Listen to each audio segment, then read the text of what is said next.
اما بعد فاعوذ باللہ من الشیطان الرجیم بسم اللہ الرحمن الرحیم۔ جادو یا کوئی بھی حسد، بغض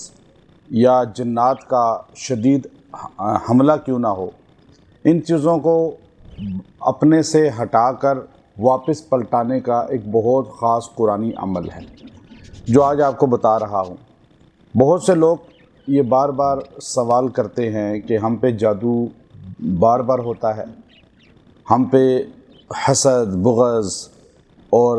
وار جو ہے، کسی بھی قسم کا وار وہ شامل ہو سکتا ہے۔ ضروری نہیں جادو جنات کا وار ہو، بلکہ کوئی نقصان پہنچانے کا کوئی بھی وار کرتا ہے، جیسے چاہے وہ ہاتھ سے کرے، زبان سے کرے، یا آنکھوں سے کرے، یا کسی طلسم کے ذریعے کرے، یہ سارے واپس پلٹانے کا ایک بہترین قرآنی عمل ہے جو نبی کریم صلی اللہ علیہ وسلم پر اللہ تبارک و تعالی نے قرآن کی شکل میں نازل فرمایا، اور صحابہ اکرام رضوان اللہ تعالی علیہم اجمعین جو اس کائنات کی نبیوں کے بعد سب سے عظیم مقدس شخصیات ہیں، جن کی بدولت ہمیں ہر دین کا جز ملا ہے، اور کل دین بھی انہی کی وجہ سے ملا ہے۔ اب صحابہ اکرام رضوان اللہ تعالی علیہم اجمعین کے بارے میں کفار جو نفرت اور بغض رکھتے تھے، اور وہ آنکھوں سے اس کا اظہار کرتے تھے، بلکہ آنکھوں سے ہپناٹائز بھی کرتے تھے، اور صحابہ اکرام پر وار کرتے تھے، یہاں تک کہ شیطان اتنا ملعون ہے کہ وہ انسانی شکل میں، بدو کی شکل میں، بلکہ سراقہ کی شکل میں وہ خود آیا بدر میں، اور آ کر ان کو ڈکٹیشن دے رہا تھا کہ تم یہاں کھڑے ہو، تم یہاں کھڑے ہو، اور وہ مکہ کے مشرکوں کو ان کے پوائنٹ بتا رہا تھا، اور مسلمانوں کے ساتھ کس طرح تم نے لڑنا ہے، چونکہ شیطان تلملا گیا تھا کہ یہ 313 جو آ گئے ہیں۔ اب دیکھیں، انسان کو نہیں پتہ ان کے مقام کا۔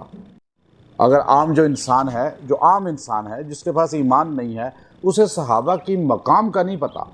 لیکن جو شیطان ہے اس کو صحابہ کی شان اور مقام کا پتہ ہے کہ یہ 313 نہیں ہے، خالی دیکھنے میں تو جسم ہے، گوشت کے لوتھڑا ہے، ایک پتلا ہے، ایک مجسم ہے، نہیں، یہ 313 جو ہے پوری کائنات کی باقیات ہیں۔ اگر یہ رہے تو دنیا میں اللہ کا نام رہے گا، یہ نہ رہے تو اللہ کا نام بھی نہیں رہے گا۔ یہ بات شیطان جانتا تھا یا سرکار دو عالم صلی اللہ علیہ وسلم جانتے تھے؟ اس لیے بخاری شریف کے اندر ہے کہ آپ اس رات، پوری رات میں اس جگہ گیا، وہاں نفل بھی پڑے جہاں آپ کا خیمہ لگایا تھا، ایک مسجد عریش بنا دی گئی ہے، وہ خیمے میں آپ پوری رات بدر کے میدان میں رو رو کے کہتے رہے، اللہم ان تہلک ھذہ العصابۃ لا تعبد فی الارض ابدا، اللہ یہ 313 ختم ہو گئے، تیرا نام ختم ہو جائے گا، چونکہ وہ جانتے ہیں۔ تو اس لیے صحابہ کی شان تھی کہ اللہ تعالیٰ نے کہا کہ یہ لوگ آپ پہ طلسم بھی پڑھتے ہیں، ہپناٹائز کی بھی کوشش کرتے ہیں، لیُزلقونک بِأَبْصَارِہِم، یہ آیات اتری اس لیے تھی کہ مکہ کا مشرک بڑے بڑے جو تورما تھے، وہ نظر لگانے میں، ہپناٹائز کرنے میں مہارت رکھتے تھے، تو اللہ نے حضور علیہ السلام پر یہ آیات اتاری کہ جو نظر کو ختم کرنے کی ہیں۔ اب آپ صلی اللہ علیہ وسلم کے صحابہ جب گئے بدر میں، احد میں گئے، دیگر جنگوں میں، تو وہاں اللہ تبارک و تعالی نے یہ آیت نازل فرمائی کہ جو آپ پر وار کرتے ہیں واپس پلٹے گا ان پہ۔ اللہ نے پلٹا دیا، وہاں پلٹے گا نہیں، پلٹا دیا، وہاں وار ان کے واپس ان پہ گئے۔ جو گڑھا کھودا تھا صحابہ کے لیے، نبی کریم علیہ السلام کے لیے، اس گڑھے میں وہ سارے مشرک خود دفن ہوئے، اور جو کہتے تھے ہم ان کو یہاں مار کے پھینکیں گے، وہاں خود مر کے پڑے۔ جو کہتے تھے ہم اس طرح ان کو ماریں گے، وہ خود اس طرح مرے۔ جو کہتے تھے ہم ان کو مدینے سے نکالیں گے، وہ خود نکل گئے، اور آج تک ایمان والوں کے دلوں سے نکل گئے ہیں۔ تو اب دیکھیے، جو وار انہوں نے صحابہ کے لیے کیے یا نبی کریم صلی اللہ علیہ وسلم کے لیے کیے، وہ الٹا ان پر پڑ گئے۔ تو آج بھی جو بندہ دو چیزیں رکھتا ہوگا، ایک نبی کریم صلی اللہ علیہ وسلم سے عقیدت، محبت مضبوط، اور دوسرا صحابہ اکرام و اہل البیت سے عقیدت اور محبت مضبوط، یہ آیت اس کے لیے اتنی تیز تلوار بن جائے گی، تیر بہدف بن جائے گی کہ اس پر جو جادو کرے گا اس جادوگر پہ واپس پلٹے گا، اور جادو کرانے والے پہ پلٹے گا، اور جادوگر بھی کمزور ہوگا اس کی وجہ سے۔ اتنی مضبوط آیت ہے کہ جادوگر بھی تلملا جائے گا، چاہے وہ دنیا کا کوئی جادوگر ہو، آپ اس جادوگر سے نہ ڈریں، اپنے اندر سے خوف نکال دیں، کوئی کچھ نہیں کر سکتا۔ ایک بات یہ جادوگر کو بھی اذیت دے گی، خالی عام بندے کو نہیں جو پیسے دے کے جادو کرا رہا ہے، وہ تو عام انسان ہے، لیکن جو اصل جڑ ہے اس کی، وہ جادوگر بھی تلملا جائے گا، اس پہ اس کا اٹیک پڑے گا، اس کے خود بھی دماغ عجیب ہو جائے گا۔ اور میں نے ایک بندہ میرے پاس آیا، باہر رہتا تھا، وہاں پر میں باہر کسی ملک میں گیا تو وہاں میرے پاس آیا، وہ کہنے لگا جی یہاں جادو بہت زیادہ ہے، اور ایسا ایسا جادو ہے کہ آپ سوچ بھی نہیں سکتے۔ اور میں نے واقعی دیکھا بھی وہاں پہ ایسا ایسا جادو کہ جادوگر وہ ہیں وہاں کے مقامی افریقی باشندے، ایسا جادو کرتے ہیں کہ بندے کو چند منٹوں میں مار بھی دیتے، ڈیتھ ہو جاتی ہے، ہارٹ اٹیک ہو جائے گا، کوئی جگر پکڑا جائے گا، کوئی بیماری ایسی لگ جائے گی، جادو بہانہ یہ بنتا ہے۔ تو کہنے لگا ان جادوگروں سے بچنے کے لیے ہم دین کا کام کر رہے ہیں، یہاں پہ ہم تبلیغی جماعت سے منسلک ہیں، ہم پر وہ وار کرتے ہیں، تو آپ بتائیں کہ ہم کیا کریں؟ تو وہ لوگ وہاں کے بڑے لوگ تھے، دین کا کام کرنے والی بڑی سطح کے وہاں کے لوگ تھے، تو میں نے ان سے کہا کہ آپ ان جادوگروں کے اندر جا کے ان کو تبلیغ کریں، آپ کو یہ نقصان نہیں پہنچا سکیں۔ کہا یہ تو ایک دم جو ہے ہم جب جاتے ہیں ان سے تھوڑی سی بات کرتے ہیں تو واپس آتے ہیں تو ہمارا سر جکڑا ہوتا ہے اور ہم چکر آ رہے ہوتے ہیں، کبھی ہمیں عجیب حالت ہو جاتی ہے، تو ہم 3 4 دن بستر پہ لیٹ جاتے ہیں۔ میں نے کہا آپ پریشان نہ ہوں، ایک آیت آپ کو دے رہا ہوں اور اجازت کے ساتھ آپ یہ پڑھتے ہوئے جائیں اور ان کو تبلیغ بھی کریں، اللہ ان کو شاید ہدایت دے دے، کلمہ بھی وہ پڑھ لیں، اور آپ نے یہ پڑھتے رہنا ہے، ان کا ایک وار آپ پہ کاریگر نہیں ہوگا۔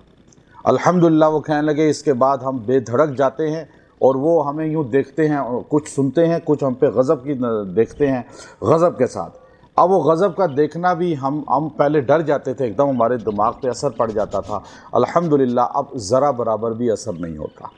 نہ طبیعت خراب ہوتی ہے۔ تو یاد رکھیں یہ وہ الفاظ ہیں جو قرآن حکیم کے ہیں اور وہ ہمارے نبی پہ اترے ہیں۔ آپ پہ جادو کرنے والے پہ واپس پلٹ جائے گا، جنات بھیجنے والے پہ واپس پلٹ جائے گا، جن اگر جادوگر ہے اس پہ پلٹ جائے گا، نظر لگانے والے، حسد والے، بغض والے، آپ پھر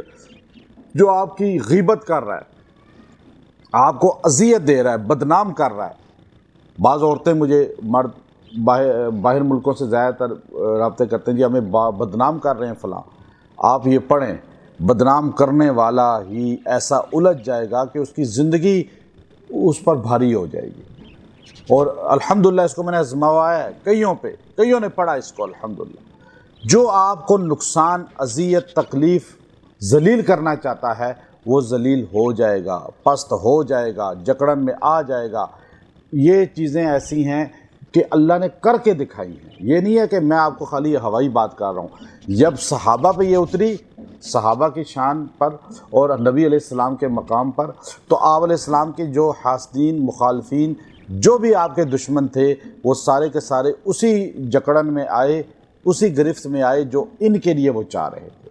اب یہ آیت ہے سورہ احزاب کی، اور احزاب آپ کو پتہ ہے سورہ، یہ ایسی زبردست صورت ہے کہ اس کے اندر اللہ تبارک و تعالی نے غزوہ احزاب کی ہولناکیوں کو ذکر کیا ہے۔ غزوہ احزاب میں جو صحابہ پر آزمائشیں آئی ہیں اس کا ذکر کیا ہے، اور اس میں اگر آپ صحیح طریقے سے سورہ کو پڑھیں تو آپ کو ایمان تازہ ہو جائے گا۔ وہاں صحابہ کی شدت تکالیف غزوہ احزاب میں، اور صحابہ پر آزمائشیں، ایک تو تھی غربت، ایک تو تھا افلاس، ایک تو تھا ہر چیز کی کمی، اسلحے کی کمی، لیکن تعداد کی کمی، لیکن اوپر سے دشمن بڑی تعداد میں اور پلاننگ بھی کر رہا ہے، جادوگروں کو بھی استعمال کر رہا ہے، جادوگر بھی ساتھ لاتے تھے۔ یہ نہیں تھا کہ آپ سمجھیں کہ مکہ کا مشرک جو ہے بس تلواریں اٹھا کے نکل آتا تھا۔ آج 14ویں صدی میں لوگ جو ہے جادو جو ہے کر کے لوگوں کو بستر پہ موت کی دہلیز پہ لے جاتے ہیں، اور بڑے بڑے، ابھی ایک بہت بڑا پاکستان کے جو ہے نا ایک ادارے کی سربراہ ہے، مجھے انہوں نے فون کیا، کہنے لگی کہ میں وہ ہیڈ بننے والی تھی، کہتی ہمارے جو دوسرے ہیڈ ہیں انہوں نے کسی کو بلایا تھا، وہ عجیب منکے لے کر آیا تھا اور وہ بیٹھا ہوا آفس میں پڑھ رہا تھا، تو اب آپ بتائیں کہ میں جو ہے نا کیا کروں کہ اس نے کوئی جادو کر دیا ہے شاید مجھ پہ۔ یوں جادو ہو رہا ہے آج کل، ہر بندہ استعمال کر رہا ہے، لوگ اپنے ترقی کے لیے، اور جادو کا سہارا قرآن و سنت کے خلاف ورزی کر کے، ہاں قرآنی اعمال کریں، وظائف کریں، اللہ کے فضل سے کتنی بڑی تعداد ہے، میں ابھی نام نہیں لیتا، جو ہمارے وظائف کر کے اجازت لے کے آج پاکستان کی بڑی بڑی پوسٹوں پہ بیٹھی ہوئی ہیں۔ اس کی وجہ کیا؟ اللہ کے قرآن سے جب جڑیں گے تو آپ کا ایمان بھی بنے گا اور ترقی بھی اللہ دے گا۔ اب صحابہ اکرام کے لیے جب وہ لڑنے آتے تھے تو خالی لڑائی کرنے وہ تلواریں لے کر نہیں آتے تھے، بلکہ وہ اپنے ساتھ جادوگروں کی ٹیمیں لاتے تھے، اور خاص طور پہ جادوگر لاتے تھے، اور وہ ان کا سہارا شیطان خود آتا تھا ان کے ساتھ انسانی شکل میں۔ قرآن پاک میں ہے، یہ بھی قرآن پاک کے اندر سورہ انفال کے اندر اللہ رب العزت نے بیان کیا۔ اب وہ جادوگر ہر چیز جب اللہ نے قرآن میں کہا، یہ آیت اتاری، یہ آیت اب آپ نے پڑھنی ہے۔ وَرَدَّ اللَّهُ الَّذِينَ كَفَرُوا بِغَيْظِهِمْ لَمْ يَنَالُوا خَيْرًا وَكَفَى اللَّهُ الْمُؤْمِنِينَ الْقِتَالَ وَكَانَ اللَّهُ قَوِيًّا عَزِيزًا۔ اب آپ دیکھیے کہ آیت نمبر 25 نمبر آیت سورہ احزاب، آپ نے اس کو روزانہ 25 مرتبہ پڑھنا ہے اور پڑھ کے دعا کر لینی ہے، آپ کی روز حفاظت ہوگی۔ روز آپ پہ جو بھیجے گا، جو بھی حسد، بغض، جادو، جنات، کوئی بھی وار، چاہے دشمن کی تلوار گولی کا وار کیوں نہ ہو، زہر کا وار کیوں، وہ واپس پلٹے گا۔ کاریگر نہیں ہوگا، کامیاب وہ نہیں ہوگا، اس کی پلاننگ فیل ہو جائیں گی، اللہ اس پہ پلٹا بھی دے گا، اس کو آپس میں الجھا بھی دے گا، ٹکرا بھی دے گا۔ جو آپ کے بارے میں بد سوچے گا وہی بد اس کے ساتھ شروع ہو جائے گا۔ یہ اللہ نے یہاں صحابہ کے لیے فرمایا، وَرَدَّ اللَّهُ الَّذِينَ كَفَرُوا، اللہ نے پلٹا دیا کافروں کا وہ سارے وار، اللہ نے خود پلٹا دیے۔ کافر جو ان کے لیے سوچ رہے تھے وہ ان پہ پلٹ گئے۔ کیا؟ لم ینال بغیظہم، بغیظہم کا لفظ بولا کہ وہ دل کے اندر جو جلن رکھتے تھے، جو بغض رکھتے تھے، ان کے لیے، نفوس قدسیہ صحابہ کے لیے۔ اب ان کو صحابہ سے بغض تھا، بہت زیادہ بغض تھا، اور اس بغض کا اظہار وہ کرتے تھے جادو کے ذریعے، جنات کے ذریعے، یا وہ کرتے تھے تلوار کے ذریعے، یا گالیوں کے ذریعے، یا شعر و شاعری کرتے تھے ایسی کہ وہ صحابہ کی گستاخی کرتے تھے۔ اللہ نے فرمایا یہ وار سارے اللہ نے پلٹا دیے ان پر، بغیظہم، جو وہ اپنے اندر کا بغض کا اظہار زبان سے کرتے تھے، ہاتھ سے کرتے تھے۔ اچھا، اندر جب بغض ہوگا تو زبان سے کبھی ان کے حق میں بولے گا نہیں، تو اس لیے اللہ نے ان کی شان میں یہ فرمایا، لم ینالوا خیرا، کوئی خیر نہیں ہے ایسے بندے میں جو کسی کے متعلق غلط سوچتا ہے، جو کسی کو نقصان دینا چاہتا ہے، جو کسی پہ جادو کرتا ہے۔ وَكَفَى اللَّهُ الْمُؤْمِنِينَ الْقِتَالَ، اللہ تعالیٰ یہاں دیکھیں سب سے مشکل جگہ، آپ تو پھر بھی اپنے بستر پہ بیٹھ کے، آپ صوفے پہ بیٹھ کے، مصلے پہ بیٹھ کے پڑھیں گے، گاڑی میں بیٹھ کے پڑھیں گے، دفتر میں بیٹھ کے پڑھیں گے۔ صحابہ کو اللہ نے وہاں اس آیت کی شان بتائی اور حفاظت فرمائی، فرمایا آج تم تلواروں کے سائے کے اندر ہو، کافروں نے تمہیں تلواروں سے گھیرا ہوا ہے۔ وَكَفَى اللَّهُ الْمُؤْمِنِينَ الْقِتَالَ، اے مومنو، اے صحابہ، تمہیں اللہ نے یہاں بھی ان سے بچا لیا ہے۔ یا مومنین قرآن میں جہاں بھی لفظ آئے گا اس سے مراد صحابہ ہوتے ہیں، کیونکہ اترے ہی ان کے لیے قرآن ہے، سامنے وہی جو ہے اس کا مقصود تھے۔ وَكَفَى اللَّهُ الْمُؤْمِنِينَ الْقِتَالَ وَكَانَ اللَّهُ قَوِيًّا عَزِيزًا، پھر اللہ نے اپنی قدرت بتائی کہ میں قوی ہوں، قوی ہوں، میں اللہ سے قوی کوئی نہیں، اللہ کوئی چیز چھوٹی سی ہے اللہ کے لیے، آپ کو بچا لینا، آپ کے دشمن کو الٹ دینا۔ عزیزہ، زبردست طاقت والا ہے وہ۔ اب اس آیت کو آپ 25 بار پڑھ لیا کریں، روز اپنا وظیفہ بنا لیں، اور اگر کبھی کبھار آپ پہ کوئی جادو سخت ہو تو آپ اس کو 70 بار پڑھ کے پانی پہ دم کر کے جادو کے اثر کو اور جن کے اثر کو زائل کرنے کے لیے پی لیا کریں، تو وہ الگ ہے۔ پھر آپ ایسی جگہ پہ جائیں جہاں جادو جنات کا بہت اٹیک ہو، آپ یہ پڑھتے جائیں، آپ سے ہر چیز جیسے وہ گیند ٹکرا کے دور چلی جاتی ہے، آپ سے وہ چیزیں ڈبل طاقت کے ساتھ واپس بھاگیں گی، اور آپ پہ کوئی وار ہی نہیں کر سکے گا، اللہ لٹاتا رہے گا۔ یہ آیت کریمہ جو ہے، اس کا جو ہے ربیع الاول کے شروع میں ایک چلہ بھی دوں گا، وہ میں انشاءاللہ ہمارے چینل پہ آ جائے گا، جو وہ کر لے گا اس سے ہمیشہ کے لیے اس کا عامل بن جائے گا۔ ابھی آپ اس کو پڑھیں، آپ کو اجازت ہے، مرد عورتیں سارے پڑھ سکتے ہیں، اور یہ آیت بڑی طاقت والی ہے۔ میں نے تو ابھی تھوڑا سا اس کا نقشہ کھینچا ہے، لیکن اس کے اندر اتنی طاقت ہے کہ اگر مسلمان کو اس کی طاقت کا پتہ چل جائے تو وہ دنیا میں کبھی پریشان نہ ہو، کسی سے غمگین ڈرے نہیں وہ۔ وآخر دعوانا الحمدللہ رب العالمین۔